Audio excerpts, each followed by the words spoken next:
Programa de opinión de producción nacional independiente, con elementos de lenguaje, salud, sexo y violencia, apto para todo público.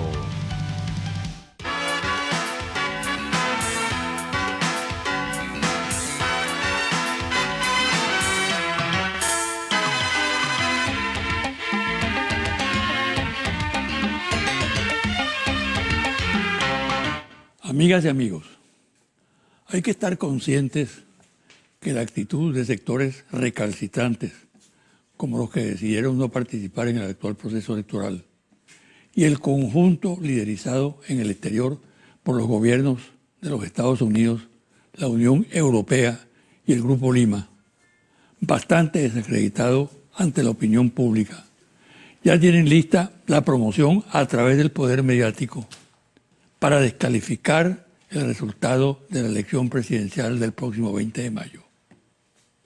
Esa actitud está inscrita no solo en la historia reciente del país, sino también en el ADN del comportamiento antidemocrático del liderazgo puntofista, derrotado hace 20 años por Hugo Chávez y el movimiento bolivariano.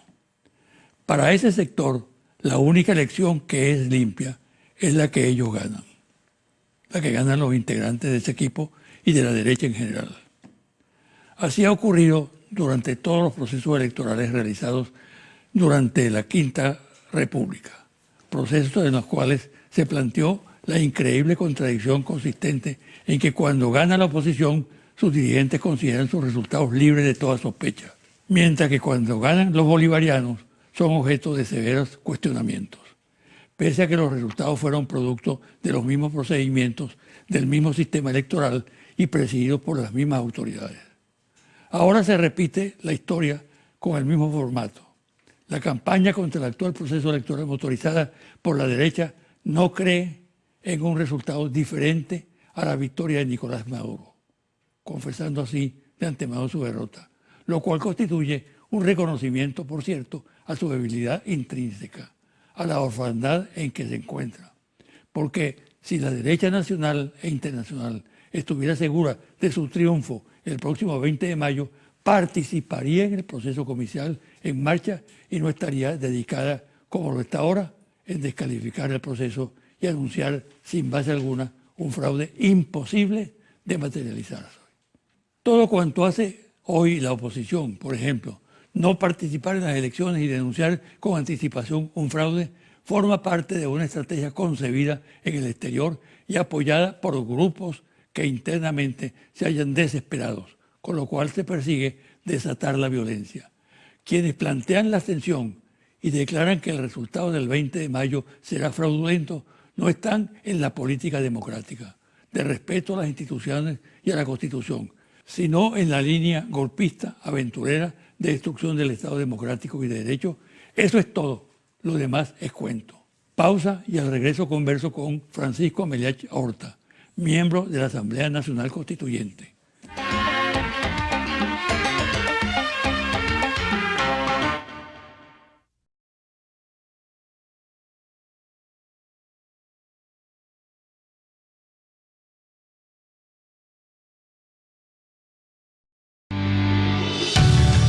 Estás viendo José Vicente Hoy.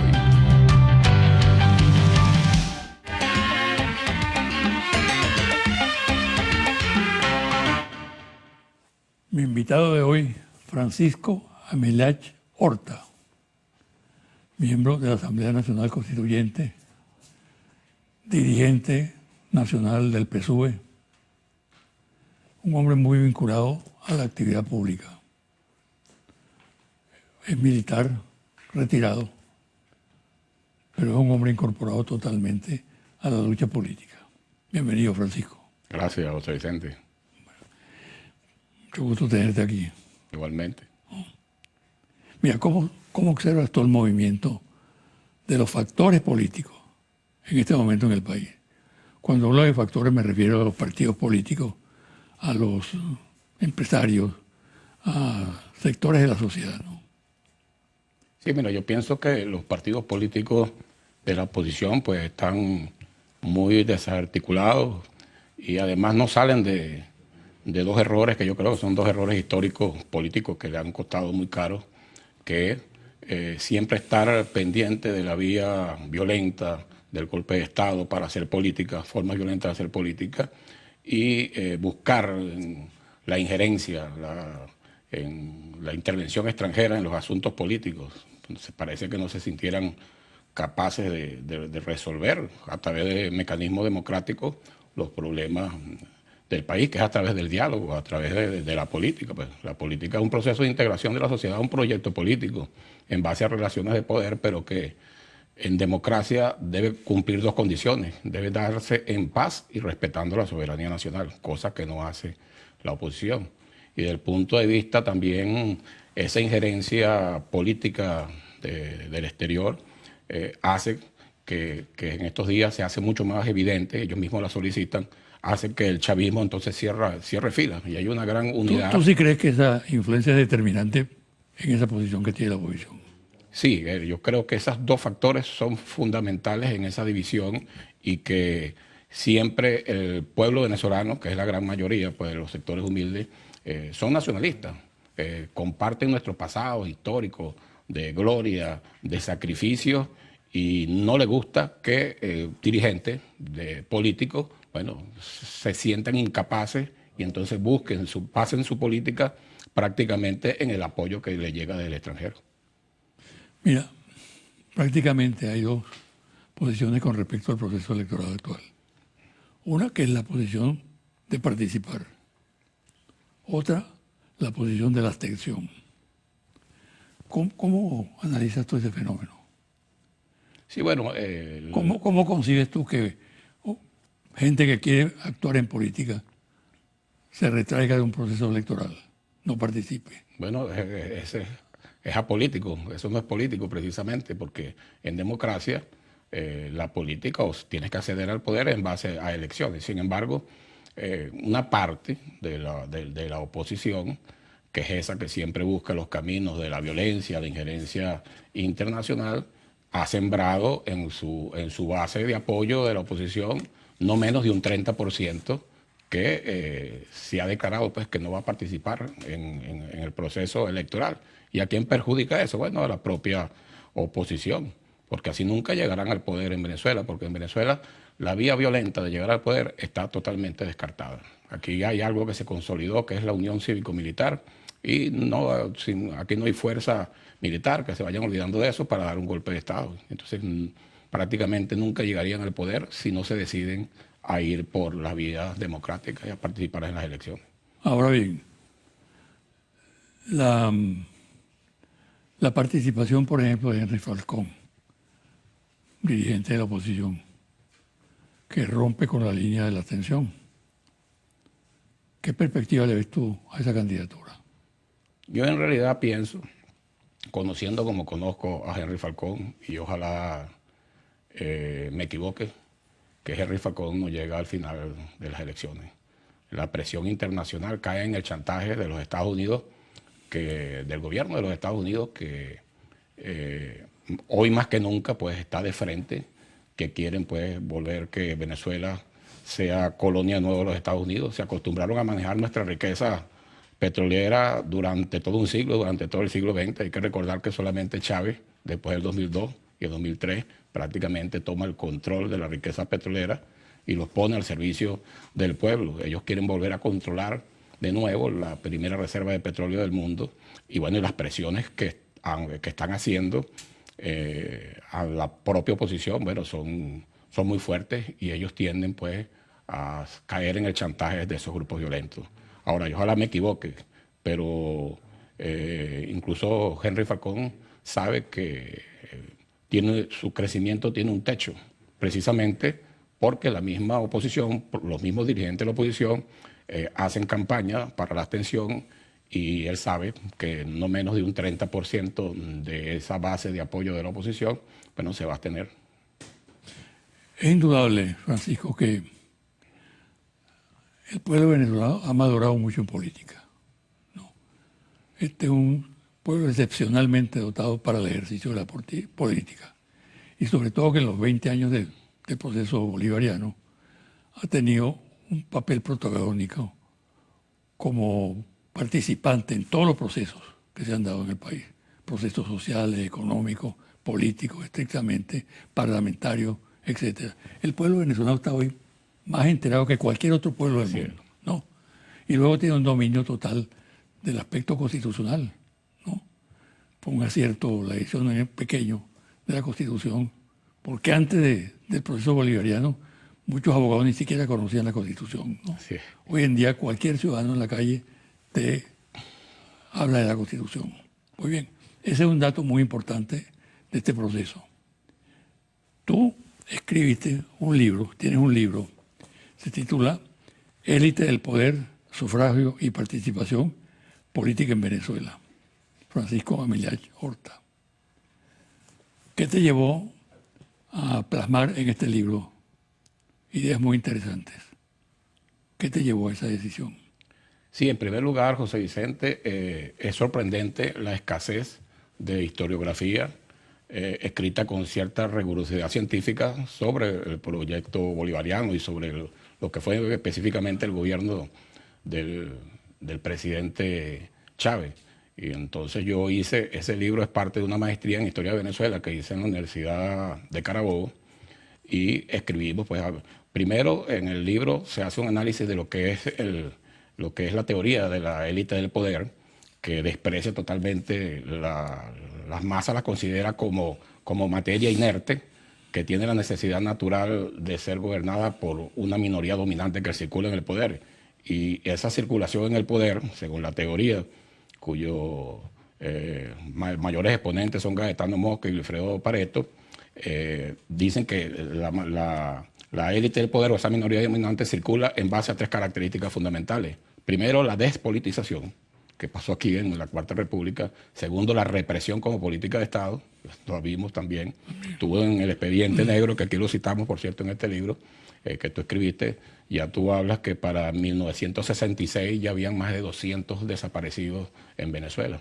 Y la tercera característica de esa élite del poder con la cual circula en el poder es la cooptación de individuos para ponerlos al servicio de la élite, dominando universidades. Entonces, después de un proceso de 40 años de despolitización, Chávez rápidamente, al salir de la cárcel en 1994, precisamente en tu programa del 26 de marzo, hace ya 24 años, en 1994, propuso todo lo contrario, un proyecto de participación, y lanzó la idea de la constituyente. Tiene más memoria que yo, ¿viste? Quedaste tú sorprendido y tú le preguntaste a Chávez, Chávez, ¿tú sabes el poder que tú necesitas para convocar un proceso constituyente? Y él te respondió, claro, poder extraordinario, que no es de Chávez, es del pueblo. Te respondió que hace 24 años.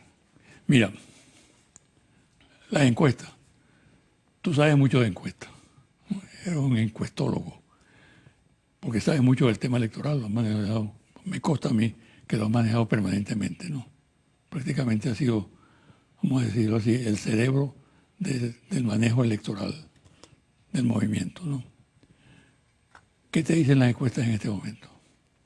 Todas las encuestas serias que maneja el país, que se manejan en el país, para no nombrar ninguna, hablan que la intención de voto hacia el presidente Nicolás Maduro supera el 51 y 52% de la intención de voto de los que manifiestan que van a votar. Hay que tener pues en cuenta el detalle de que hay un 30% de la oposición que dice que se va a abstener. O sea, en las encuestas, la proyección de las encuestas, y esto sin entrar en nuestra gente en triunfalismo, bueno, muestra que prácticamente el presidente Nicolás Maduro va a ganar las elecciones el próximo 20 de mayo, y por eso es que hay pues toda una parte de la oposición quiere deslegitimar o trata de deslegitimar algún proceso, haciendo presión para que Henry Falcón se retire de las elecciones presidenciales, y en eso, detrás de eso, indudablemente, con gran fuerza actúa los Estados Unidos, que por cierto, los Estados Unidos en las elecciones presidenciales en los últimos 10 años no alcanza el 50%, los últimos 10 años, las últimas décadas no alcanza el 50% de participación. Pero hay que tomar en cuenta además que el 30% de la población de los Estados Unidos que tiene edad para votar no está inscrita en el registro electoral. Sí, critican aquí la participación política aquí en Venezuela, ya solamente es el 3%, solamente el 3% con edad electoral no está inscrito en el registro electoral. Y en las elecciones presidenciales participa más del 80%. Exacto. Ahora, ¿qué peso qué puede determinar un cambio en esa correlación de fuerzas? Por ejemplo, la crisis económica. Bueno, sin duda alguna. ¿Qué peso tiene? Sin duda alguna, fíjese que la estrategia de los Estados Unidos, que es prácticamente hay una guerra indirecta dirigida por los Estados Unidos y ejecutada en Venezuela a través de lo que podemos llamar quinta columna o a través de personas que viven en el territorio nacional, está dirigida precisamente a la guerra económica, a buscar el descontento popular y buscar que sea el mismo pueblo, bien sea a través del voto o a través de formas violentas de manifestación, quien se ponga en contra de la revolución bolivariana. Pero yo creo, José Vicente, que están dadas las condiciones históricas y las condiciones objetivas, y nuestro pueblo ha adquirido una inmensa conciencia que hoy, más que nunca, sabe de dónde vienen esos ataques, saben por qué se han deteriorado las condiciones materiales de existencia o específicamente el poder adquisitivo del venezolano. Es a través de una guerra feroz dirigida por los Estados Unidos que hoy en día se hace evidente. O sea, el enemigo ahorita está claro. Está claro que la guerra está dirigida por el imperio estadounidense, cosa que no estaba claro en el 2015. Yo creo que es un error estratégico de los Estados Unidos haberse mostrado, pero colocándose al frente directamente, y la oposición pidiendo una invasión militar a Venezuela. Lo que hace Ledesma y la derecha, y Borges, que hablaron con el vicepresidente de los Estados Unidos en la antesala de la cumbre de las Américas, solicitando no una ayuda humanitaria, sino una intervención humanitaria, que después ahí en el Consejo, después del ataque a Siria, en el Consejo de Seguridad de las Naciones Unidas, la representante del Reino Unido, Karen Pierce, aclara, pero con lujo de detalles, que ellos atacaron a Siria basado con la base jurídica que le da lo que es la intervención humanitaria, que da por la base jurídica. Entonces, es sorprendente, y eso, el pueblo que es nacionalista, que está concentrado en el chavismo, porque aquí podemos decir que hay dos partidos, un partido patriota, nacionalista, que defiende un proyecto político que está bien definido en la Constitución de la República Bolivariana de Venezuela, que es nacionalista, que es popular, que es democrático, que es participativo, que es latinoamericanista, pero que es antiimperialista. Está claro de dónde vienen esos ataques. Ahora, sin duda alguna, las condiciones materiales de existencia y lo más golpeado, que es el poder adquisitivo del venezolano, bueno, sin duda alguna puede causar una merma, sin duda alguna, de esa votación, pero hay una base muy sólida, muy constante, y hay una organización popular muy fuerte, ¿no? Que está todo el día a día, cara a cara, que eso no se ve en los medios de comunicación. Y a veces nosotros nos hacemos una imagen de la realidad en base a 30, 40 seguidores que tenemos en Twitter, y no vemos qué está pasando allá abajo en el pueblo con la organización popular, ese contacto que tiene el dirigente cara a cara en el barrio, en la comunidad, en la calle, en el sector de orientación. Es fundamental, pero bueno, sin duda alguna tenemos que buscar la forma de vencer esa guerra económica que tienen contra Venezuela, que los más perjudicados son, sin duda alguna, nuestro pueblo. ¿Tú no crees, Francisco, que la característica que tiene este proceso electoral, el contexto en que se desarrolla,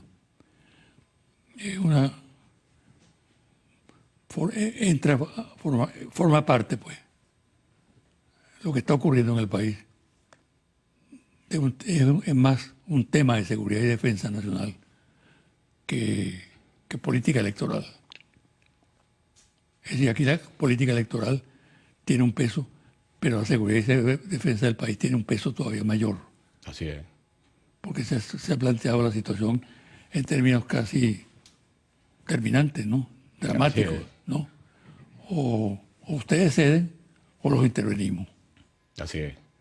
Bueno, fíjate, José Vicente, que... Tú que manejas muy bien esa materia, ¿no? Sí, fíjate que la Constitución del 99 establece el principio de seguridad de la nación, y dice que la seguridad de la nación se fundamenta en el principio de corresponsabilidad entre el pueblo y la Fuerza Armada Nacional y el Estado, pues, y la Fuerza Armada Nacional Bolivariana, y que ese principio de corresponsabilidad abarca el ámbito cultural, ideológico, político, social, económico y por último el militar.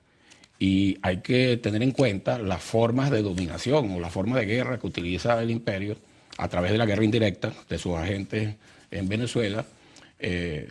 Hay toda una estrategia que desarrollaron los Estados Unidos luego de la Segunda Guerra Mundial, donde la estrategia de dominación es a través de acciones no bélicas, que están dirigidas, pues buscan en el escenario principal es ganar en el terreno de las ideas. Por lo tanto, la defensa en el territorio es principalmente ideológica, cultural, política, social, económica y por último, incluso los que escriben la doctrina de guerra de los Estados Unidos dicen que ese tipo de dominación que va a través del manejo del inconsciente para lograr, Allen Dulles exacto, decía que, bueno, de la CIA. Dice que es mucho más eficiente que un ataque militar, que una invasión militar. Sí. Bueno, mira, vamos a hacer una pausa y al regreso quiero que hablemos ya un pronóstico sobre el 20 de mayo. ¿Qué puede ocurrir? Sobre la base de un resultado hipotético que desarrollo puede tener ese concepto, ¿no? Así es. Bueno.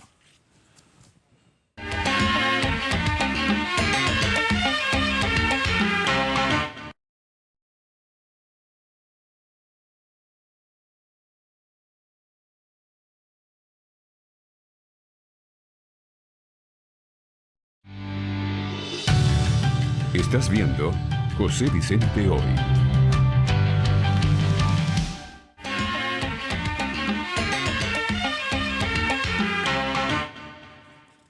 Francisco, dejamos en el aire una pregunta.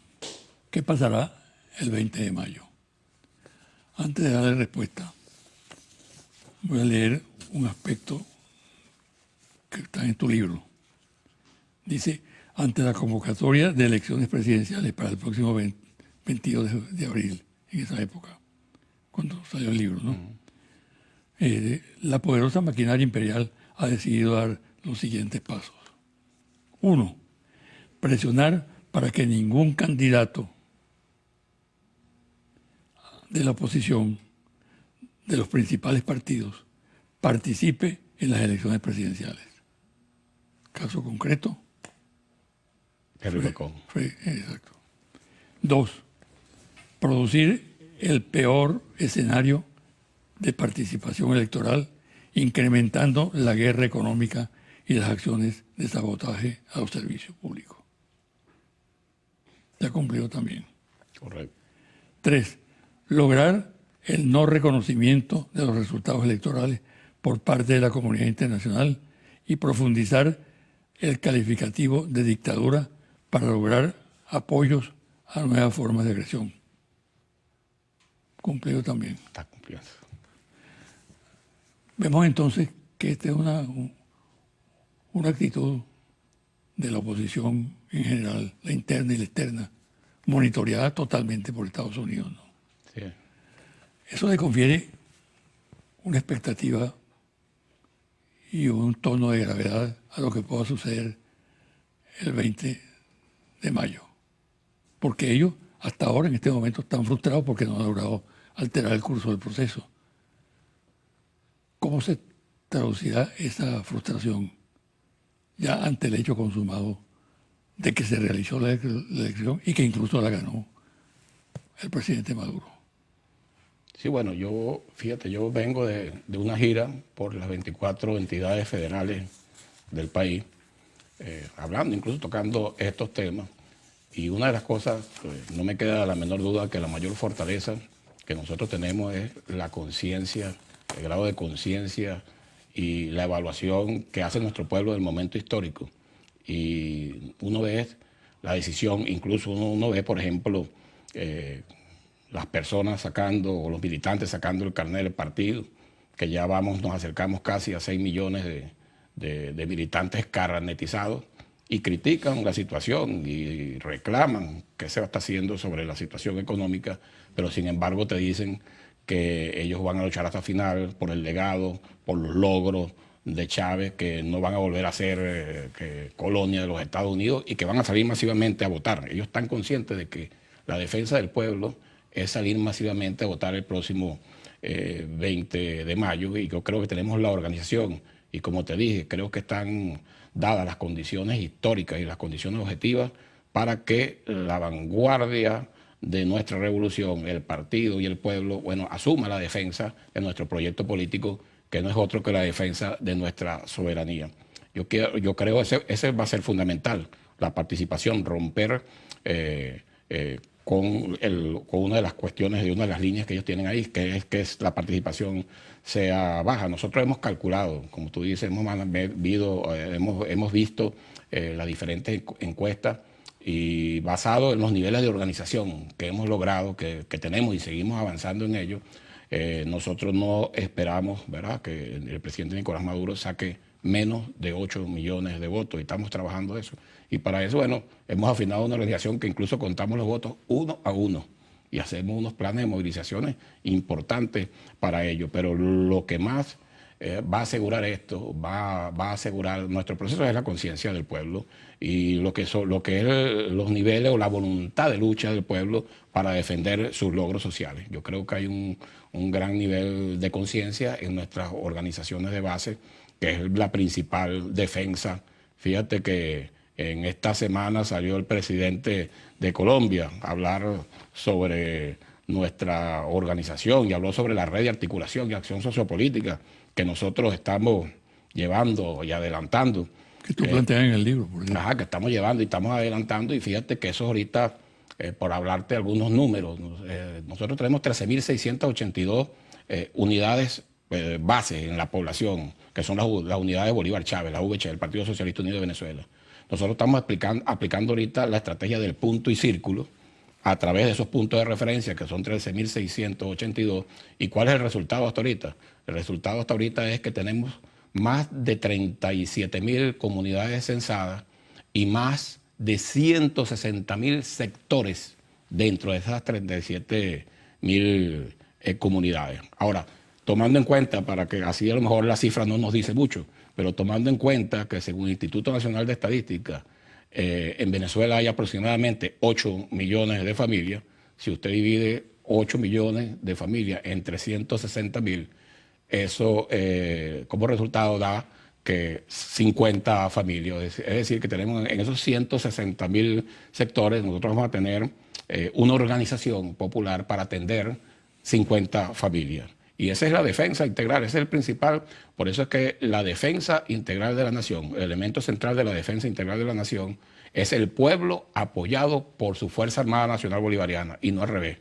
Ese es un paradigma que ya se rompió. Porque, bueno, precisamente la defensa de nuestra patria se hace en el ámbito cultural, en el ámbito político, en el ámbito social. Y hay que ser coherente cuando nosotros hablamos de la comunicación política, ¿verdad? Hay un proyecto, pero también hay una acción política. Y el pueblo identifica, en todas las encuestas, identifica a Nicolás Maduro como su protector. Hay dos cosas fundamentales ahí, que en las encuestas identifican al agresor, al culpable de las penurias que está pasando en nuestro pueblo, a los Estados Unidos. Por primera vez lo identifica claramente. Ellos se han dado a que el pueblo lo identifica como su principal enemigo histórico. Es los Estados Unidos con sus pretensiones de hacerse dueño de nuestra riqueza petrolera, y identifica a la derecha como sus agentes para la guerra en Venezuela.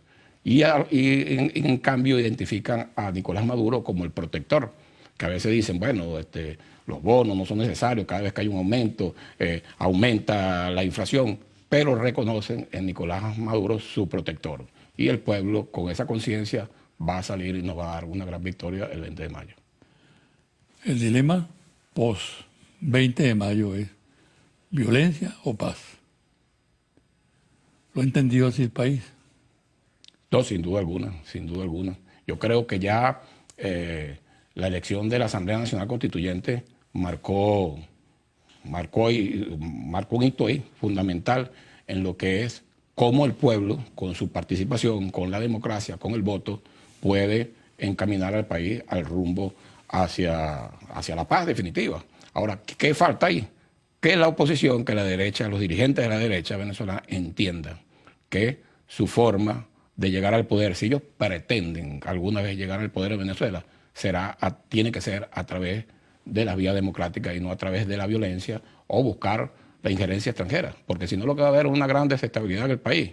Y es que usted cree que el chavismo o el pueblo va a permitir que le arrebaten sus logros, que le arrebaten su sistema democrático, su libertad, su independencia, su soberanía. Va a luchar en la calle para ello, y eso va a traer, yo creo que eso es uno de los grandes males que tiene, o el principal mal que tiene nuestra nación, es bueno contar con una dirigencia de derecha que jamás en la historia de Venezuela, si uno analiza la historia de Venezuela, jamás ha habido una dirigencia opositora de la derecha tan subordinada a los intereses de los Estados Unidos como la actual. Y eso tiene un problema muy grave, ¿no? Sobre todo cuando llega a los Estados Unidos la parte más guerrerista y la parte más que busca pues la hegemonía mundial. Ahora, la confabulación mediática en el exterior. A eso se suma la decisión de algunos jefes de Estado, presidentes, totalmente lacayos del imperio, ¿no? Aquí cabe perfectamente el tema, porque son lacayos realmente. Sí. Personajes rastreros, que no les importa para nada el destino del país. Esa confabulación mediática y esa actitud de estos jefes de Estado han planteado, liderizados por el gobierno norteamericano, el desconocimiento de las elecciones. Que en el mundo no haya reconocimiento en ningún país al resultado electoral. ¿Qué puede producir, qué derivación puede tener esa actitud que van a asumir esos sectores? Tú sabes, José Vicente, más que nadie, que en política todo cambia. Una de las cosas fundamentales que va a determinar de alguna manera la posición de la comunidad internacional va a ser los niveles de participación en ese proceso del 20 de mayo, y nuestro pueblo tiene que estar consciente de eso. Y por eso, bueno, va a salir masivamente a votar. Ahora bien, también tiene sus límites. Primero, lo que es la campaña mediática porque si logra, causa daño y logra engañar sobre todo a miembros de la comunidad internacional. Ya no tanto internamente en Venezuela. Pero fíjate que también tiene sus límites. En la cumbre que pasó esta semana, pues la cumbre en la declaración final no lograron incluir a Venezuela, como nombrarlo, ni mucho menos hablar de desconocimiento de esa elección. Por eso es que va a ser fundamental la decisión que tome nuestro pueblo en busca de la paz ese 20 de mayo, y por eso es que yo siempre digo y repito que esta elección del 20 de mayo no es una elección más, sino que constituye una acción de primer orden en la defensa integral de la nación. Porque lo que está en juego el próximo 20 de mayo es si seguimos siendo un país soberano, independiente, que propicia el respeto de la autodeterminación de los pueblos, o volvemos a ser una colonia de los Estados Unidos. Y nuestro pueblo no está dispuesto a entregar nuestra soberanía, cuando la soberanía, según el artículo 5 de nuestra Constitución, reside en el pueblo. Por eso es que la elección de Nicolás Maduro el próximo 20 de mayo es una acción de primer orden en la defensa integral de la nación, y así debemos entenderlo. Lo que está en juego ahí es nuestra independencia y nuestra soberanía, más que un nombre de quién dirige o quién está en la presidencia de la República. Hay una campaña también pertinaz, permanente, reiterada, para sembrar en el ánimo de los venezolanos el pesimismo. Que aquí se acaba todo, que este país se está desmoronando, que no vale la pena luchar, que hay que salir de aquí como sea, por los caminos verdes o por cualquier otra vía, ¿no? Esa siembra del pesimismo es peligrosa, indudablemente. No solamente desde el punto de vista electoral, ¿no? Sería lo de menos, en todo caso. Lo más grave es que afloja los resortes de la nacionalidad, afecta el gentilicio, ¿no? Deprime al venezolano. Eso nunca había ocurrido en el país. Nadie hacía campañas de ese tipo. Hoy se hacen. ¿Tu opinión al respecto? Sí, no, eso con eso concluimos. Parte de la estrategia del imperio y sus lacayos en Venezuela es acabar con la identidad nacional. Que la identidad nacional se basa en un cúmulo de recuerdos del pasado, de nuestras glorias, de nuestros sacrificios, que crea un estado de solidaridad que nos impulsa hacia el futuro. Pero eso está afectando a una parte de la población. Lo que pasa es que muchas veces nuestro entorno nos hace pensar que 20, 30, 40 personas con las cuales nosotros nos relacionamos permanentemente es la realidad de un país.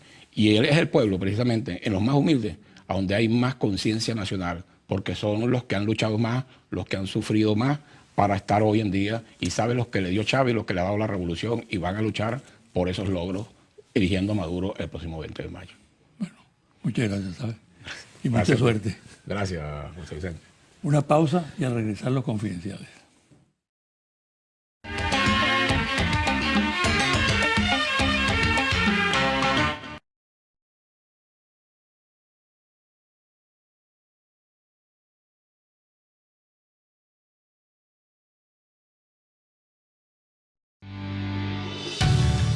Estás viendo José Vicente Hoy.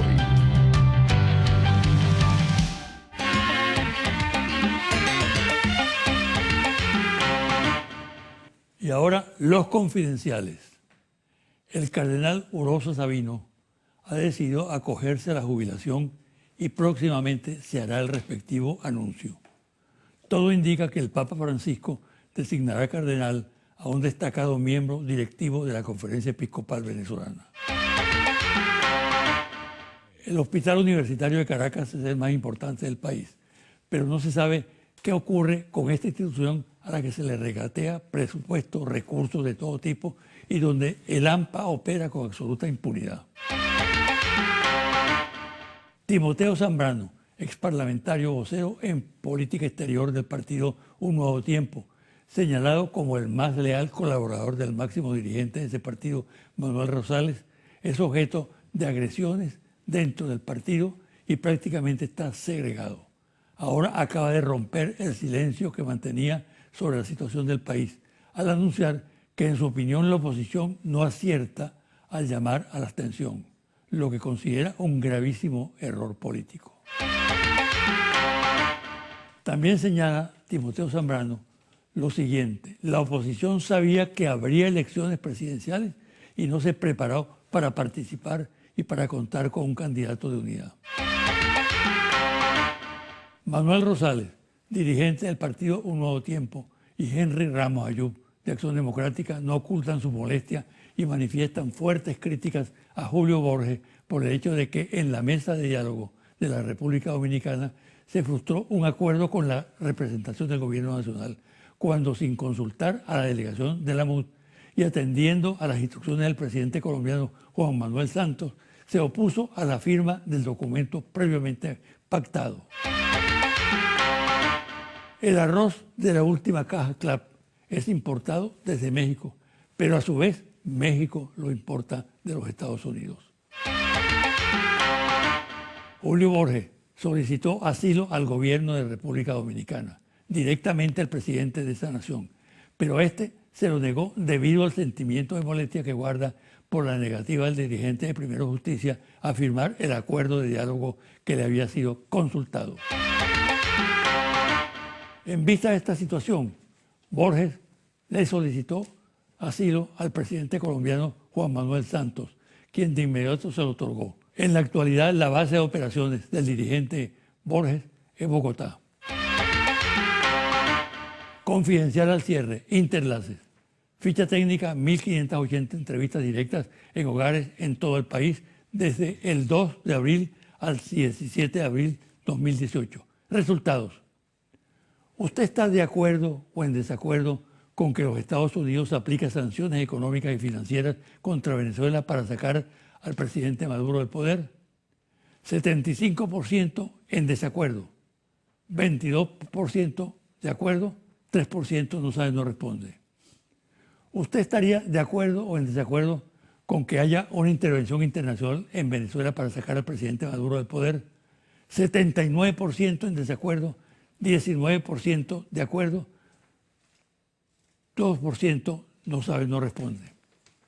¿Usted tiene una opinión favorable o desfavorable del actual presidente de los Estados Unidos, Donald Trump? 76% en desacuerdo, 18% de acuerdo, 6% no sabe, no responde. Hasta aquí el programa de hoy. Me despido hasta el próximo domingo a las 9 de la mañana por este su canal Telegram.